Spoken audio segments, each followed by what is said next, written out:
সত্যি মায়েদের ভালোবাসার কোনো তুলনা হয় না। পয়লা বৈশাখের সময় 4 থেকে 5 দিন নিরামিষ খেয়েছিলাম বলে তখনই একবার কথায় কথায় মাকে বলেছিলাম একটু ফ্রাইড রাইস আর চিলি চিকেন যদি হতো। আর তার 1 সপ্তাহ পর যখন আমি মায়ের কাছে, মা কি সেই সুযোগ ছাড়ে? কতবার বললাম তোমার শরীর খারাপ, দরকার নেই করার, বাট কে শোনে কার কথা।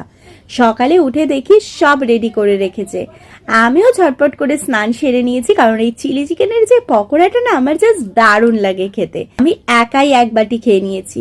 তো এখানে আমার মায়ের হাতে স্পেশাল মিক্স ফ্রাইড রাইস আর চিলি চিকেন রেডি। এই দেখো, সবচেয়ে বড় মানুষ খেতে বসে গেছে, আর মা এখানে খাবারও বেড়ে দিয়েছে। মা একটা কি সুন্দর আলু ভাজা করেছে, যেটা বেশ ইউনিক লাগলো আমার। মা বলে বলছি না, বাট আমার মা রান্নাটা জাস্ট দারুণ করে, যা টেস্টি হয়েছিল না। তো আমি বরং এই টেস্টি খাবারগুলো খেয়ে নিই। আর তোমাদের যদি ভিডিওটা ভালো লাগে একটা ছোট্ট করে লাইক করে দিও।